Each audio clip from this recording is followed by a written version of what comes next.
বাদ দেওয়া লাগে, কারণ তাদের ধর্মের সাথে কর্মের কোন সম্পর্ক নাই। এই জন্য অন্য ধর্ম পালন করতে গিয়ে কর্ম বাদ দিয়া আলাদা হায়াত ধর্ম পালন করা লাগে। কর্ম বাদ দিয়ে একটু ধর্ম পালন করি, সব কামাই করি, সেই জন্য আলাদা হয়। ভালো করে বুঝে নেন, ইসলামে ব্যাপার না। এই জন্য অন্য ধর্ম পালন করতে গিয়ে যারা ধর্মীয় গুরু, যারা একেবারে নিষ্পাপ হয়ে যায়, আর কোনো কাজ নাই, তোমরা বেহেশতের মধ্যে হয়ে গেল, সেই লোকটা ব্যবসা বাদ দেয়, চাকরি বাদ দেয়, কৃষিকাজ বাদ দিয়া, বাড়িঘর বাদ দিয়া, বিবাহ করা বাদ দিয়া, গাছড়ি বস্তা, হাতান, নাটি, আমার ঘটি, এগুলো উনি বাইরে হয়ে গেল। আমি ধর্মের নামে নামি গেছি, তুমি বিবাহ পর্যন্ত বাদ দিছি, ও কাম বাদ দিছি। মানুষের ক্ষেত্রে দায়া দিয়ে খাই, যেখানে আজ সেখানে চাই। ইসলামের আমার ইসলাম বলছে এটা হলো জীবন ব্যবস্থা। তারপর ধর্ম বললে যেহেতু বেশি করে বুঝবেন, ধর্ম কিন্তু না, কিন্তু বললে বেশি বুঝবেন, যেহেতু কথাটা প্রকরণ হয়ে গেছে। এই জন্য ইসলাম কোন ধর্ম, ইসলাম কর্মবাদ দিয়া ধর্ম পালন করার কোন সুযোগ ইসলামে নাই। প্রত্যেকটা কর্মের মধ্য দিয়া আপনাকে ইসলাম মানিয়ে চলতে হবে। আপনি যখন ঘরের থেকে বাইর হবেন, ইনকামের জন্য কোন পার্টি বাইর হবেন? হ্যাঁ, ঘরের থেকে যখন বাইর হবেন, হ্যাঁ, মসজিদ বাইর হবেন কোন পার্টি? তাহলে আপনার পা বাড়াইলেই ইসলাম মানা।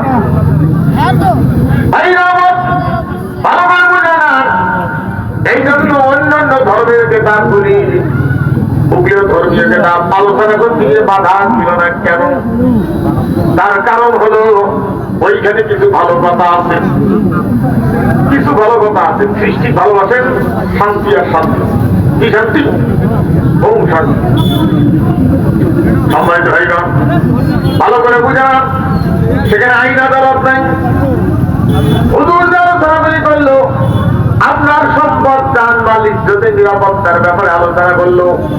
আল্লাহ পাক বলছেন, পাগড়ির মধ্যে, টুপির মধ্যে, দাড়ির মধ্যে, নামাজের মধ্যে, এগুলোর মধ্যে কোনো জানের নিরাপত্তা নাই। নিরাপত্তা দেওয়ালাকুম ফিল কিসাসি হায়াতুন ইয়া উলিল আলবাব। আইনের মধ্যে তোমাদের নিরাপত্তা দিব। ভালো করে বুঝাবেন, আমি ওইদিকে যাবো না। আমি যে কথাটি বলতেছিলাম সেটা হলো অন্যান্য ধর্মের কেতাবের মধ্যে আইন আদালত নাই। আপনার সম্পদের, আপনার জীবনের রাস্তাঘাট, অফিস আদালতের কোনো বিষয়ে আলোচনা নাই। এইখানে শিলে আলোচনা করবেন, আরো হেল্প পাবেন। হ্যাঁ হ্যাঁ, করেন করেন। আর কোরআনের মন্ত্র, কোরআন হলো প্রত্যেকটা বিষয়ে আলোচনা করেছে। আল্লাহ পাক জানাই দিয়েছেন, ওয়ানাজ্জালনা আলাইকাল কিতাবা বিবিয়ানাল লিকুল্লি শাই। নবীজি আপনার কাছে একখানা বই পাঠাইছি, কিতাব মানে বই নাজিল মানে পাঠানো। আপনার কাছে একখানা কিতাব পাঠাইছি প্রত্যেকটা বিষয়ের সমাধান দিয়া। এমন কোন বিষয় বাদ নাই যার সমাধান আল্লাহ কুরআনুল কারীমে দেয় না। সবাই ভাইগণ, ভালো করে বুঝান। এই জন্য কোরআন আলোচনা করতে গিয়ে বাধা আছে।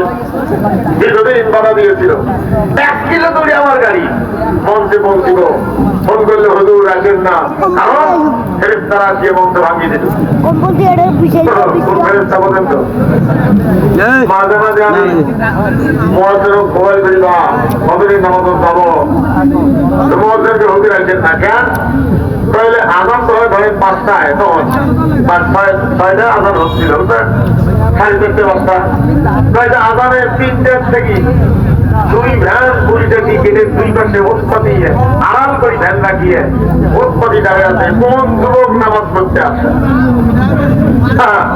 যে যুবক নামাজ পড়তে আসে, যারা করে আইনদার, তারা কারা নামাজ পড়তে আসে ওখানে ধরার জন্য। আর যারা মদের আড্ডা, চাষের আড্ডা, সুরের আড্ডা, সুরে ফনি, আরাম ভোর, এই যারা এগুলোর কাছে যারা ব্যস্ত, তাদের পাতার মাটি খেটা ছিল পুলিশে না। আমার কাছে অনেক পুলিশ নামাজ পড়ি কান্দিতে, হুজুর আমি কি চাকরি ছাড়ি দেবো আর থাকতে পারি না?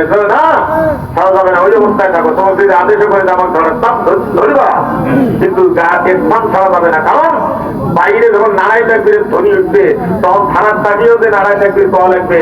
আর তোমরা যদি ওখানে না থাকেন, দেখে আমার নারায় চাকরির ধ্বনি ওখানে কে দিবে?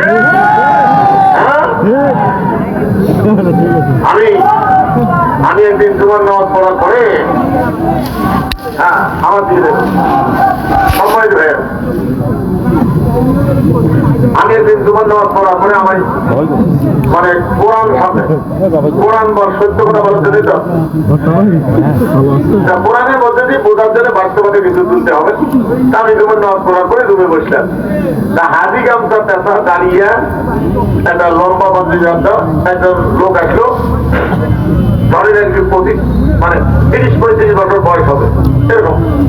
আসলে কান্দিতে বাবা কথা বলো কেন, বাবা কথা বলো, আমার দিয়ে দেখো। তা আমার বলছে, হুজুর আমি একজন পুলিশের কনস্টেবল, আর চাকরি করবো কিনা আমি একটা চিন্তা ভাবছি। হুজুর কি করি, চোখের পানি ফেলতেছে। কি ঘটনা বলো? বলেন কয়েকটা আমরা যে মৌলবীদেরকে ধরার ব্যাপারে সৌদি আরব এই বাংলাদেশ সরকারকে মানে শহীদ শাসনকে হাতিয়ে গেল, তাকে ইয়ে করছে, কৈফত তলব করছে, মানে চিঠি দিতে জানতে চাইছে যে আলেমদের উপরে অত্যাচার এটা কেন, এই যে সাইডে ধরা ধরার ব্যাপারে এগুলো ব্যাপারে প্রশ্ন করছে, মানে জানতে চাইছে। রাষ্ট্র আর রাষ্ট্রের কাছে তো জানতে চায়, তো জানতে চাইছে। এরা সেই জবাব দিতে বলল যে একটা বাস পুলিশ লাইনের ভিতরে ঢুকাইয়া অনেক পুলিশ লম্বা বান্ধবী গাছিয়ে দুই মাথা দিয়ে বাসটার উপরে ঠেল নাটি দিয়ে আমরা কথাটা নাইতেছি, ঢেলাইতেছি, বাসটা ভাঙতেছি, আর এই ছবিতে তুলিয়ে এর জবাব পাঠিয়ে দিতে হতো। সেই খেলার ব্যক্তি আমিও, না হলে আমারও দিতে। মানুষ কত নিচু হয়ে যায়, একজন মুসলমান নয়, বুঝছেন না? আমার বলে কানা বানাইছে, কানা।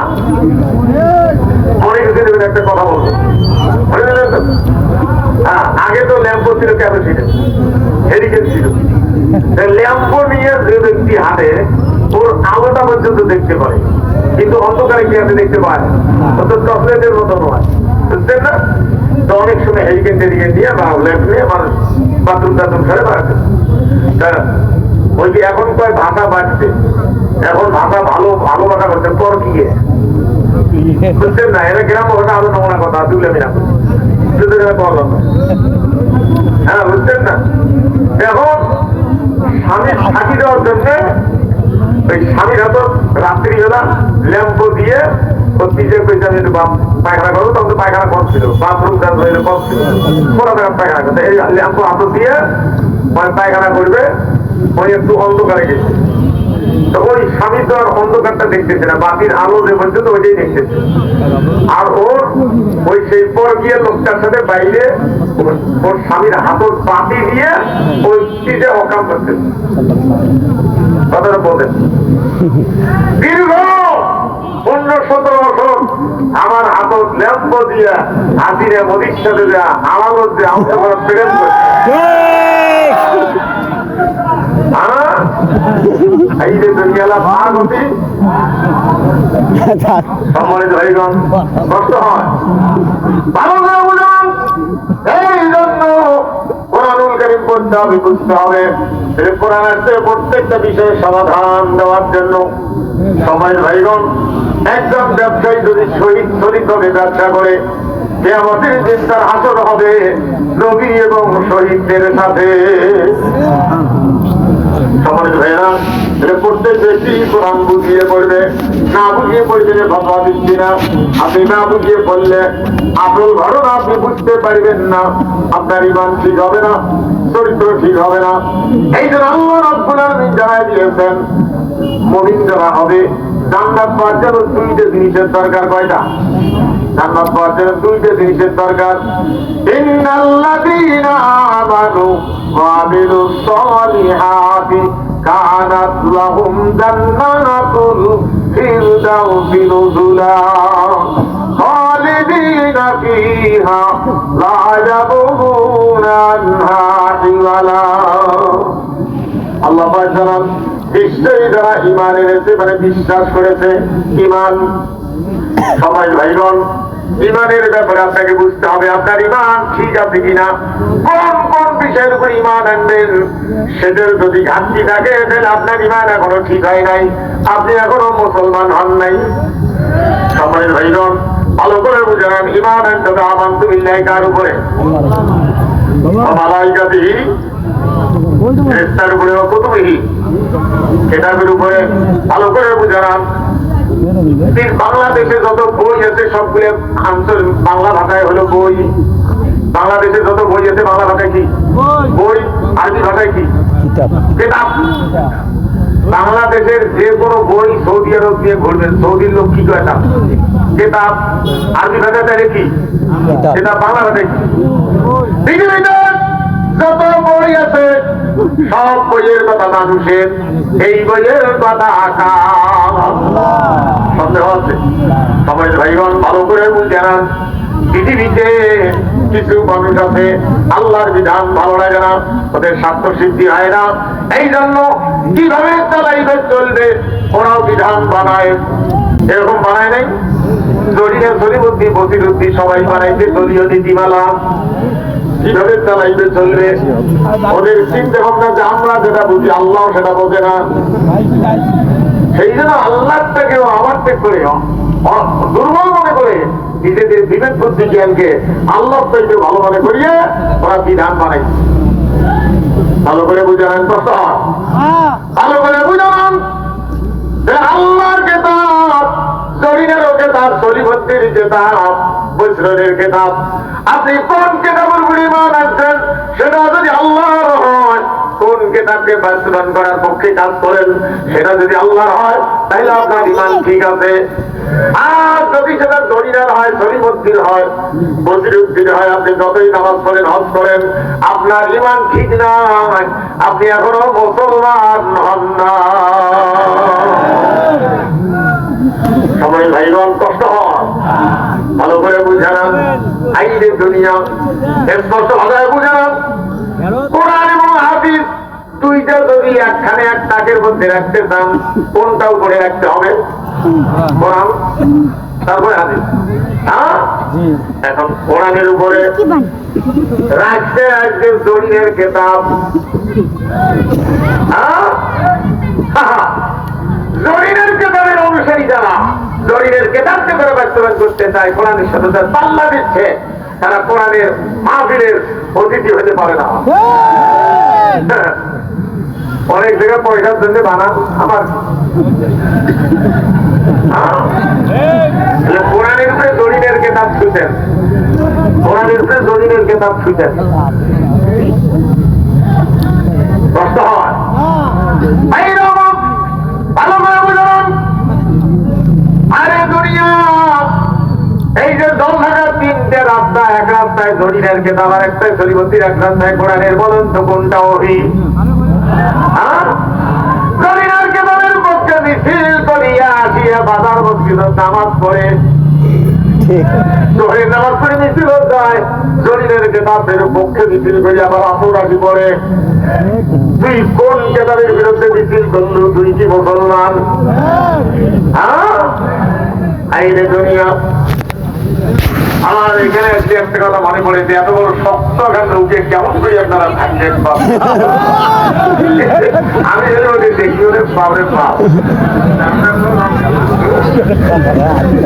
আমার ভাই কষ্ট হয়। একটা মানুষের মাথার খুলি পেয়েছে রাস্তা পড়িয়ে, ওই দোলা বেড়িতে আনি যেতে পড়িয়ে খুলি গবেষণা করে দেখে কিছু হয়েছে, আরো কিছু হওয়ার বাকি আছে। আর কি হলে বাড়িতে তো লটকে দিচ্ছে, মানে ফাদর ছুঁই ওই জিনিস যুদ্ধ করতে কিনে কি দেখতে তো রাখি শিখিয়ে শিখিয়ে থেকে তো নষ্ট শিখিয়ে আগে ছিল, এখন নষ্ট নাই নষ্ট দিচ্ছে। একদিন ওই কবিরাজ দিয়ে ওটা দেখো, ওরা মরা কবিরাজ এটা কি আনি দিচ্ছে, সর্বনির বাড়ি থেকে গাছ খাচ্ছে আছে, ওরে নিয়ে যায় পুড়ে দিয়ে ডাকে ঢুকে ভাঙিয়ে গুড়গুড়ে করে ওই বাড়ি সামনে জঙ্গল করে দেরি করে তখন তুলে পরে ফেলে দিচ্ছে। কবিরাজে কি দেখে, আরে ওরা কি ডাকছে, হ্যাঁ তুমি মানুষ অভিযোগ করি বলো সারাদিন আর বাচ্চা কাচ্চা নিয়ে এখানে বাড়ি থেকে কি যাচ্ছিল বলে কি করতো বলে যে গুড়গুড়ে করিয়া গুড়ে দিয়ে চাপ করে গুড়গুড়ে করে বাচ্চা অনেক ওটি দেখে আসতে হওয়ার বাকি আসলো শরীরের সাথে তোর বাবা তোর গাছ বাবার জানা যায় ভাই সম্মানিত ভাইগণ দুই শহীদ শাসক তোর বাপকে জানানো হয়েছে লোক পাওয়া যায় না কম রাগে মানুষে কাম করে নাই এখন আর কি তোমার বাকি আছে সেদিন মূর্তি তৈরি করি নখাই 5 তারিখে দেওয়া বলে এমনি নয় মাথার তৈরি পেশাব করছে ওইটা হওয়ার বাকি আছে সম্মানিত ভাইগণ কষ্ট হয় ভালো করে বুঝলাম আরে দুনিয়া আর কোনদিন আপনি বিবেক দিয়ে চিন্তা করেন তো আপনি কোরআনের বিরুদ্ধে মানব রচিত আইনের পক্ষে মানুষের তৈরি করা কেতাবের পক্ষে অর্থাৎ বইয়ের পক্ষে আপনি মিছিল করলেন আপনার কি মুসলমানি আছে আছে ভালো করে বুঝান আর কোনদিন সলিমদ্দির কেতাবের পক্ষে মুসলিমের কেতাবের পক্ষে মিছিল করবো না মিটিং করবো না পার্টি করবো না কোরআনের পক্ষে পার্টি করবো মিছিল করবো এমন কোন কোন মুসলমান আছেন হাত তুলে দেখাই দিতে পারে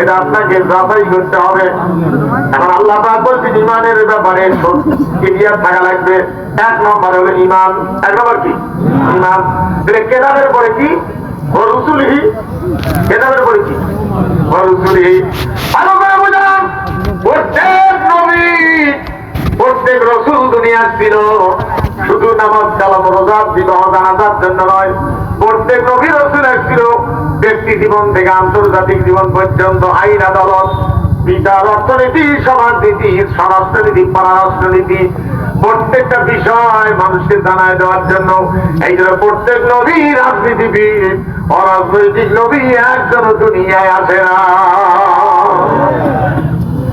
সম্মানিত ভাইগণ ভালো করে বুঝে নেন তাহলে রাজনীতির ব্যাপারে কাদের জীবন অনুসরণ করবো নবী রাসূলদের তার মধ্যে একজন তার মধ্যে সবাইকে নবী রাসূল হিসেবে স্বীকার করতে হবে কিন্তু একজনের জীবন আমাদের মানতে হবে তার জীবন থেকে আদর্শ নিতে হবে লাকাদ কানা লাকুম ফি রাসূলিল্লাহি উসওয়াতুন হাসানাহ তোমাদের জন্য আদর্শের অনুসরণযোগ্য ব্যক্তি হলো আমার রাসূল এবার আর একটা কথা বলে দিয়ে যাই আল্লাহ রাব্বুল আলামিন জানা দিয়েছেন তার চাইতে যে বড় জালেম ওয়ামান আযলামু মিম্মান মানা মাসাজিদাল্লাহি আন ইউযকারা ফীহা ইসমুহু ওয়া সাআ ফীহি খারাবিহা উলাইকা মা কানা লাহুম আন ইয়াদখুলুহা ইল্লা খায়ফিন লাহুম ফিদ দুনিয়া খিজয়ুন ওয়া লাহুম ফিল আখিরাতি আযাবুন আযীম আল্লাহ বলেন তার থেকে বড় জালেম যে ব্যক্তি আল্লাহর ঘরে আল্লাহর কোরআনের কথা বলতে গিয়া বাধা দেয় বাধা দেয় না মুসলমান দেয় না এই এক মাহফিলে গিয়ে অনেকদিন আগে এক মাহফিলে গিয়ে শুনলাম লোকগুলি হাসে ভাত দিয়ে সুর করে হাসে তাদের হাসেন কেন বলে না ওগুলো আসলে না না শুনলে হবে না আমাকে হাতে কোনো সমস্যা বলে না বলে আজকে শুক্রবার জুমার নামাজে চেয়ারম্যান প্রার্থী আসবে খোদবার আগে না দোয়া নিবে চাপ দিতে খোদবার আগে 4-5 মিনিট চাপ দিতে উনি উনি ভরা মসজিদে জুমার নামাজে বলতেছে মুসল্লি ভাইয়ের আসসালামু আলাইকুম হিন্দু ভাইয়ের আদাব জুম্মার নামাজ কইছে হিন্দু জুম্মার নামাজ পড়ে রেখা হ্যাঁ ওর পর্যন্ত যা পাইছে তাই দোষ, ঘুষ পায় না, জীবনে পশ্চিম মুখে আধার করে না, তাইও ভরত দ্বারা কারোর কাছে একটা টুপি হাওলাত করে নিয়ে কথা দিচ্ছে, মানুষের হাওলাত করে নিয়ে কাজ দিচ্ছে, বলবি সে লড়াই করছে। দুই দিয়ে আগে কোনো সরি আইন মানি না, কোরআন সংবিধান আমরা মানি না, আর এখন দেখ কোন আজকে রয়েছে আমার ক্ষমতা গেলে সরি আইন দিয়ে দেশ চালাবো, তোর পাগল বুঝে তুই যে তৈরি করছিস ওটা তো আল্লাহর বিরোধী আইন, আমি সরি আইন দিয়ে চালাবো। হ্যাঁ, সম্মানিত ভাইগণ, কষ্ট হয়, ভালো করে বুঝুন। এই জন্য প্রত্যেকটা বিষয় বুঝতে হবে। আমাদের জন্য আদর্শের মডেল হলেন আল্লাহর নবী মুহাম্মদুর রাসূলুল্লাহ সাল্লাল্লাহু আলাইহি সাল্লাম। আর যারা মানব রশিদের পার্টি করে, যে যার পার্টি করে সেই পার্টির আদর্শের মডেল হলো সেই পার্টির নেতা। বলেন আমরা অমুকের সৈনিক, হ্যাঁ আমি নাম বলতে চাইছি, শুনতে চাই বলে আমরা অমুকের সৈনিক। আরে তুই হল আল্লাহ আল্লাহর রসুলের সৈনিক, আর তুই থাকবো যে অমুকের সৈনিক আমরা।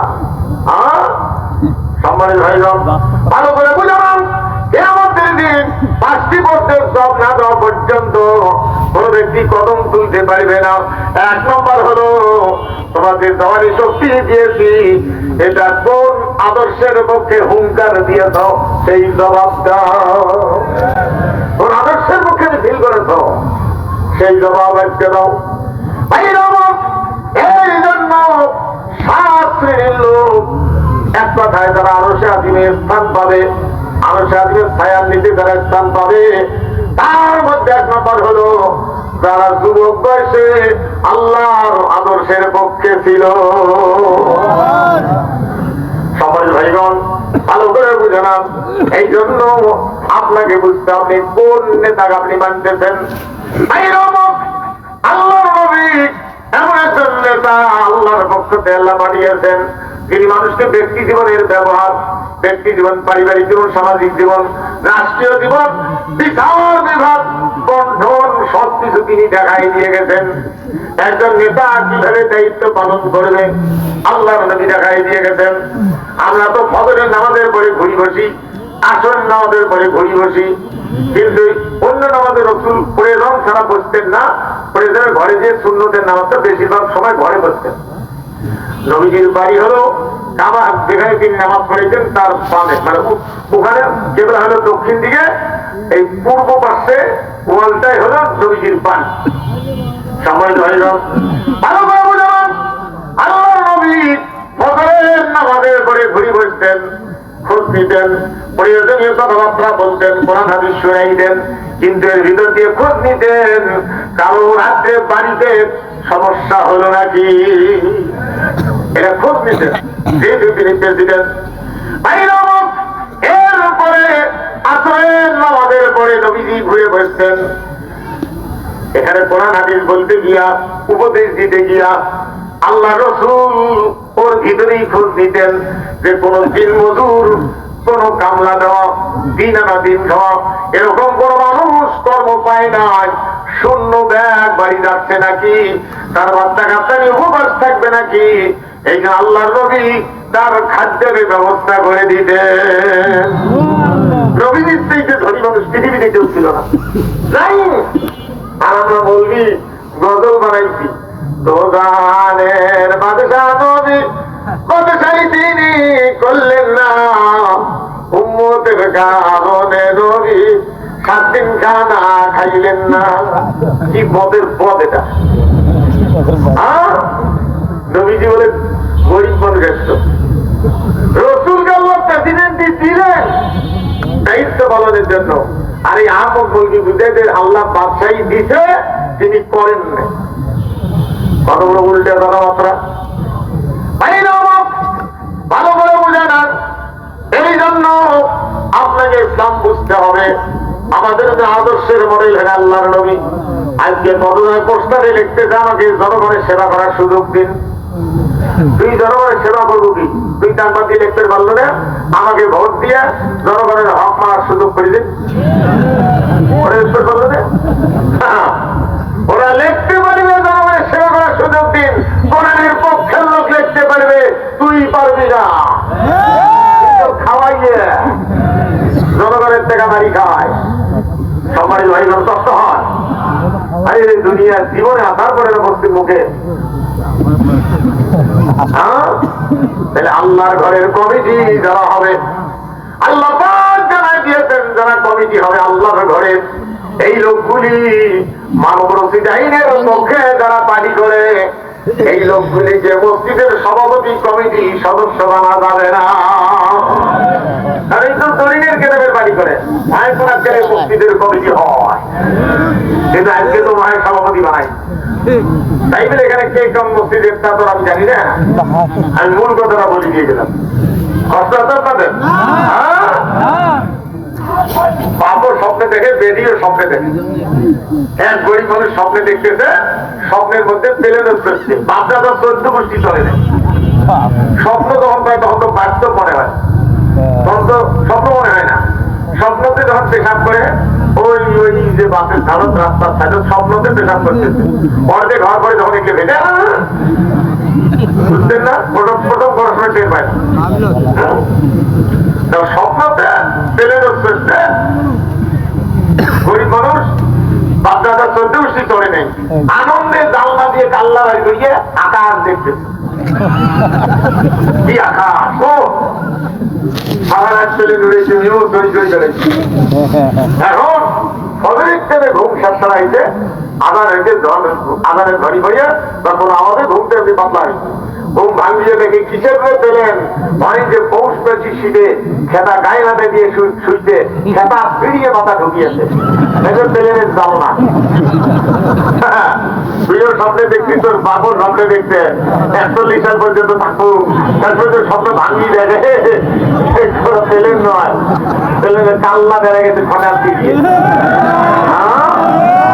কষ্ট হয়। এক মন্দিরকে এক লোক বলছে, হুজুর সারা জীবন মানুষের দাওয়াত খেলেন, বিলেত পড়ালেন, যা পাইছে দিতে তাই দিতেন, দেখেনও নাই, আপনার তুলে নেই, বাপের জমিন বেঁচে গেছে।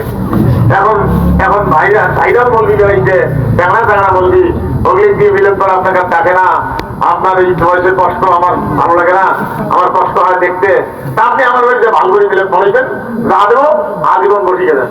বলি যে ভালো করে বিলেত করে দোয়া করি, বসিয়েছে খাওয়া দাওয়া করি, বলি যে বড় হয়ে গেছে, আল্লাহ যা দিবা আজীবন বসিয়ে যাবো, বলে দি বয়স। বাড়ি হলো চাদরের নিচ্ছি ধরিয়ে এসে হুজুর দিতে, হুজুর নেন, হুজুর খাওয়া হয়েছে নেন, আজীবন বসিয়ে যাবেন। এতক্ষণ কাঠের পিড়ে বের করি, পিড়ে হুজুর নেন, যখন খাবেন এনে বসি খাবেন। দীর্ঘ 17 বছর আদিনে আমার কাঠের পিড়ে তখন দিয়ে দিতে, তখন খাবে তো বসি। আগামীতে আমরা মানে বাংলাদেশে আশা করতেছি 20 কোটি ইমামের বেতন পাবো আমরা। কয় কোটি? 20 কোটি। জনগণ কয় কোটি? 18 কোটি। ইমাম কয় কোটি? 20 কোটি। 20 কোটি ইমামের বেতন পাবো। এই আমি আর ব্যাখ্যা দিতে চাই না, হয় বলেন না, না বলেন পাগল কি বুঝে জানে সময় হয়ে গেল। ভালো করে বুঝালাম, আল্লাহ নবী ফজরের নামাজ পড়ার পরে ঘুরি বসলেন, একটা লোক আসিয়ে নবীজির কাছে রিজিকের মাল দিলেন, মানে সৎকার মাল। আল্লাহ নবী গ্রহণ করলেন। এটা দায়িত্বশীল ব্যক্তিরা গ্রহণ করবে, কিন্তু তারা খাবে না, গ্রহণ করার পরিত্যাগ করবে, অর্থাৎ গ্রহণ করতে হবে সিস্টেম যেটা। আল্লাহ নবী বাড়িতে গেলেন না, ডান পাশে ওয়ালের সাথেই তার বাড়ি, পূর্ব পাশটাই তার বাড়ি। নবীজি মসজিদ থেকে বেরিয়ে গেলেন, গিয়া আল্লাহর নবী মাল বন্টন শুরু করলেন, গরিব দুঃখী মানুষের জন্য দেওয়া শুরু করলেন। ভাইরা আমার, জোহরের টান হলো, আল্লাহর নবী নামাজ পড়ে আবার দেওয়া শুরু করলেন। আসরের টান হলো, আবার দেওয়া শুরু করলেন। মাগরিবের নামাজ পড়লেন, আবার মাল দিয়া শেষ করে এশার নামাজ পড়ার পরে আল্লাহ নবী আম্মা আয়েশার কাছে সেদিন রাত্রি যখন এই বাড়িতে প্রবেশ করলেন, আল্লাহর নবী আম্মা আয়েশা রাদিয়াল্লাহু আনহাকে বললেন, আয়েশা রে, সারাদিন মাল বন্টন করতে গিয়া ক্ষুধার জ্বালায় আর বাঁচতেছি না, পেট জ্বলতেছে, খাওয়ার সুযোগ পাই না, কি আছে তাড়াতাড়ি এনে দাও। আম্মা বললেন, ওগো আল্লাহর নবী, আপনাকে খিদা লাগছে আমি বুঝতে পারছি, আপনি আয়সার কাছে খাইতে চান, আল্লাহর কসম করে বলছি আয়সার ঘরে আজকে পানি ছাড়া আর কোনো খাবার না। সবাই ভাইগণ, এই যে নেতৃত্বের দায়িত্বে যাবে, যে ব্যক্তি দায়িত্বে যাবে মুসলমানদের, মনে করেন এশার নামাজ বা মাগরিবের নামাজ বা রাত্রি 10টার দিকে স্তরের ওই পারে এমন একটা ওয়ার্ড আছে, এই পারে অর্ধেক ওই পারে অর্ধেক, এরকম আছে ইউনিয়ন ওয়ার্ড, নদীর ওপারে পারে, এই পারে থাকছে মেম্বারের বাড়ি, চেয়ারম্যানের বাড়ি, ওইখানে বরাদ্দটা আসছে। মনে করা যাবে না যে কালকে পৌঁছে দেবো, যদি আপনি কাল না পাচ্ছেন আখেরাতে কি জবাব দিবেন? এই জন্য গুড়ি গুড়ি বৃষ্টি তুফান এর মধ্যে ওই পারে যে হিন্দু মহিলা আছে বা পুরুষ, বয়স্ক মানুষ ধরতে পারে না, চোখে দেখে না, তারে বরাদ্দ আসছে, অথবা কোন মুসলমান নিজের ঘাড়ে করে ওই নদী হেঁটে হন আর নৌকা দিয়ে হন পার হয়ে আল্লাহর ভয়ে আপনি পাইছেন কিনা, যেহেতু মাল পৌঁছে গেছে আল্লাহর ভয়ে ওই রাজ্যে পৌঁছে দিয়ে আসতে হবে, এর নাম হলো মুসলমান। আর আজকে পৌঁছে দেবার দিয়ে খায়া নেয়, বুঝছেন না? মানব সেবার কথা, জনগণের সেবা করার সুযোগ দিন। আর ক্ষমতায় যাওয়ার পরে, দায়িত্বে যাওয়ার পরে সেখানে দেখা যায় দুস্থ মাতার কাঠের কম দিতে গিয়া 2-3 হাজার কোটি টাকা খায়, খাইনি মনে হয়। এই জন্য আপনার এলাকায় যে ব্যক্তি কোরআনের প্রতিনিধি হবেন তাকে বানাইবেন, তবে একটা কথা মনে রাখবেন, আমরা কোরআন বলার সুযোগ পাই নাই।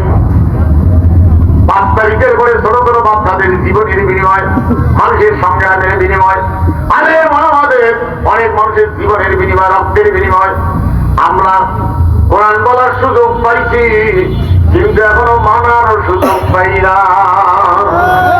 মানার সুযোগ তৈরি করতে হবে। তাই রব এই জন্য ঈমান আনতে হবে। আল্লাহ রাব্বুল আলামিন কোন ধনী মানুষ থেকে পছন্দ করবেন, ওকে হেদায়েত দিতে তা না।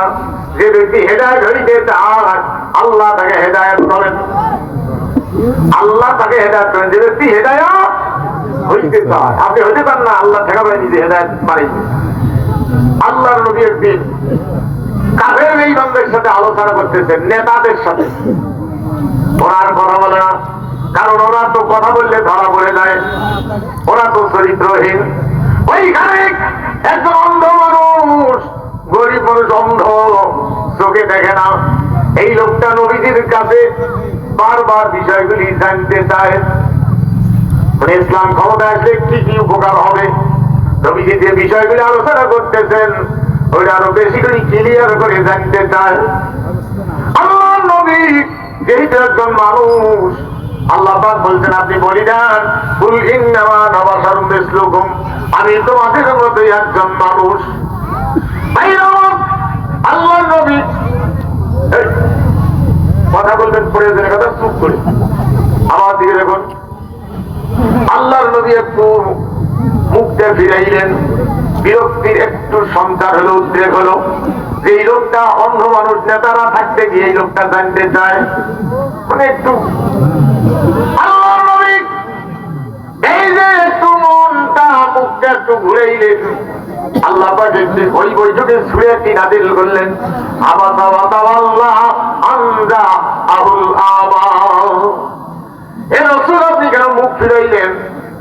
আপনি কেন তার কথার জবাব দিচ্ছেন না? তার কথার জবাব দেন। যদি সে পবিত্রতা অর্জন করতে পারে হয়তো সে পবিত্র হবে, আমরা যদি গেলে আল্লাহ পবিত্র হবে। সবাই ভাই এই জায়গায় একটা কথা বলে দিয়ে যাই, মনে করে দেবেন না তো? পৌরসভা বা কোনো বড় শহরের পানি বিলে, যেখানে নর্দমার পানি বিলে যেখানে যায়, সেখানে বড় ধরনের একটা জলাশয় থাকে। পানি বিলে কি আপনি খাবেন? খাওয়া যাবে, কিন্তু পানি বিলে পরিষ্কার হয়, টলটলা হয়। ওইখানে কিছু মানুষ ধোবি যারা আছে, তাই যে কাপড় টাপড় মানুষের ধোয়ার দায়িত্ব যারা পালন করে, ব্যবসা যারা করে, তাই বলে খারাপ তা বলবো না, ওরাও তো করতে হবে। এখন ওই জায়গার মধ্যে পানি মানে পরিষ্কার করে, সাবান টাবান দিয়ে, হুইল টুইল দিয়ে পরিষ্কার করে, ময়লা সাফ হয় না? না, ময়লা সাফ হয়, কিন্তু থাকবে, ময়লাটা সাফ হয় কিন্তু পবিত্র হয় না, পরিষ্কার হয় পবিত্র হয় না। পবিত্র হতে গেলে পবিত্র পানিতে সাবান লাগায়া ধুইতে হবে, তাহলে পরিষ্কার হবে, পবিত্র হবে। ভালো করে বুঝলাম, যারা আল্লাহর কালামের পক্ষে নামাজ কালাম করে ব্যক্তি জীবনের দিকে ইবাদত, শারীরিক দিকে ইবাদত শিখলে করে, আবার কোরআনী আইনের পক্ষে সমাজ গড়াইতে চায়, এই লোকগুলি পরিষ্কার এবং পবিত্র। আর যারা নামাজ কালাম করে মানুষের তৈরি করাইনের পানি করে, এই লোকগুলি পরিষ্কার কিন্তু পবিত্র নয়। তাদেরই বুঝাইতে পারছি আমি, কোরআনী আইন চায় না যারা, তারা পবিত্র নয়। ভিতরটাও কি অপবিত্র? ভালো করে বোঝা না। এই অন্ধ মানুষটা ওই জায়গায় ইসলাম কবুল করলেন, অন্ধ লোকটা। এরপরে নবীজি যখন হিজরত করলেন, এই অন্ধ সাহাবী আব্দুল্লাহ ইবনে উম্মে মাকতুম উনিও হিজরত করলেন। ভাইরা আমার, মদিনার জীবনে গিয়া আল্লাহর নবী যখন রাষ্ট্রীয় দায়িত্বে বাইরে যাইতেন, তখন বিলাল রাদিয়াল্লাহু আনহু আযান দিত, ইকামত দিত, আর ওই অন্ধ লোকটা নবীজির জায়নামাজে দাঁড়ায়া নামাজ পড়াইতে। আর আল্লাহ নবী যদি থাকতো, বিলাল রাদিয়াল্লাহু আনহু আযান দিত, ইকামত দিত ওই অন্ধ লোকটা। এখানে বহুদের যুদ্ধের আগে, বহুদের যুদ্ধে যাবে, এমন যাবে কোরআনুল কারীমের একটি আয়াত আল্লাহ পাক নাযিল করলেন। আল্লাহ রাব্বুল আলামিন জানান, লা ইয়াসতাবিল কাঈদুনা মিনাল মুমিনিনা উলিদ দারারি ওয়াল মুজাহিদিনা ফি সাবিলিল্লাহি বিআমওয়ালিহিম ওয়া আনফুসিহিম ফাদ্দালাল্লাহুল মুজাহিদিনা বিআমওয়ালিহিম ওয়া আনফুসিহিম আলাল কাঈদিনা দারাজা وَكُلًّا وَعَدَ اللَّهُ الْحُسْنَى وَفَضَّلَ اللَّهُ الْمُجَاهِدِينَ عَلَى الْقَاعِدِينَ أَجْرًا عَظِيمًا। এই লোকটা, এই আয়াতটা নাযিল হলো, অন্ধ সাহাবী সিজদায় পড়ে বলতেছে, হে আল্লাহ, ওই কোরআনুল কারীমের আয়াত পরিবর্তন করে নাযিল করো, নতুবা আমার চক্ষু দুইটি ফেরত দাও। সম্মানিত হয়ে গেলে এখানে কথা ছিল, যারা বাড়িতে বসে থাকে আর যারা নেহাতে দেয়, উভয়ের মর্যাদা সমান নয়। কিন্তু ওই সাহাবী তো যাইতে পারে না, চক্ষু দুইটা নাই। আল্লাহর কাছে বলছে, আল্লাহ চেষ্টা করে বলছে, ভাই আমার চক্ষু ফেরত দাও, নতুবা কোরআনুল কারীমের আয়াত পরিবর্তন করে নাযিল করো। আবার তা নাযিল হলো, গায়রুল দাররি শব্দটা যোগ দিয়ে, তার মানে বিনা কারণে যারা বসে থাকে আর যারা দেহাতে যায়, তাহলে কারণ বশত বসে দেখতে পারবে। হ্যাঁ, কারণ বশত বসে দেখতে পারবে। ছোট বাচ্চা, অসুস্থ, অন্ধ, লেঙা, এরকম ব্যক্তি যাদের যুদ্ধ করার মতো ক্ষমতা নাই। আল্লাহ নবীর সাহাবীরা আবার ইয়াটা নাযিল হওয়ার পরে নবীজি যখন শুনাইলেন, দৌড়ে গিয়া ওই অন্ধ লোকটাকে, সাহাবীকে হাত ধরে টান দিয়ে উঠাইলেন, ওগো আল্লাহর নবী সাহাবী, তোমার দোয়া সেজদা আল্লাহ রাব্বুল আলামিন কবুল করে নিয়েছে। ত্যাগের বিনিময়ে ইসলাম। সম্মানিত ভাইগণ, এরপরে নবীজি বিদায় হলেন, আবু বকর রাদিয়াল্লাহু আনহু বিদায় হলো, খেলাফতের দায়িত্ব কাদেসিয়ার যুদ্ধ হবে। এই লোকটা গিয়ে বলছে, আমিরুল মুমিনিন, আমি জিহাদের ময়দানে যাব, কিন্তু চক্ষু দুইটা নাই। আল্লাহর পক্ষ থেকে যদি অনুমতি দিতে, কিন্তু ওই লোকটা সবসময় মনে রাখ করছে, আল্লাহ আমার মৃত্যু যেন জিহাদের ময়দানে হয়। ওমর রাদিয়াল্লাহু আনহুকে বলছেন, আমিও জিহাদের ময়দানে যাব। ওমর রাদিয়াল্লাহু আনহু বলছেন, ওগো আল্লাহর নবী সাহাবী, নবীজি যাকে জিহাদের ময়দানে পাঠাই নাই, আমার পূর্ব খলিফা আবু বকর রাদিয়াল্লাহু আনহু তিনিও পাঠান নাই, আমি ওমর কেমনে তোমারে পাঠাবো? তুমি তো চোখে দেখো না। ওই সাহাবী আল্লাহর কাছে মনে মনে প্রার্থনা করে, আল্লাহ উমরের মনটা হালকা করে দাও, আমি যেন জিহাদের ময়দানে যেতে পারি। একটু করে মোটা দিয়ে আল্লাহ বললেন, ঠিক আছে যাও। জিহাদের ময়দানে গিয়া ওই সাহাবী মদিনায় অথবা জিহাদের ময়দানে গিয়া সাহাবায়ে কেরামকে বললেন, ওগো আল্লাহর নবী, সাহাবীরা আমাকে যুদ্ধের পোশাক পরাইয়া দাও, লৌহ বর্ম লোহার পোশাক পরাইয়া দাও। এরপর আমাকে সেনাপতির কাছে নিয়ে চলো। সেনাপতির কাছে গিয়ে বললেন, ওগো যুদ্ধের সেনাপতি, তুমি আল্লাহর নবীর সাহাবী, আমি আল্লাহর নবীর সাহাবী। তোমার কাছে আমার আবেদন, আমি জিহাদের ময়দানে আসছি, আমাকে অস্ত্র হাতে দিয়ে কোনো লাভ হবে না, আমার আঘাতে মুসলমান আহত হইতে পারে। এই জন্য আমি আবেদন জানাচ্ছি, আমাকে কলেমার পাতা জায়গা হাতে দেওয়া হোক, আমি জিহাদের ময়দানে উত্তোলন করে রাখবো। অন্ধ সাহাবী,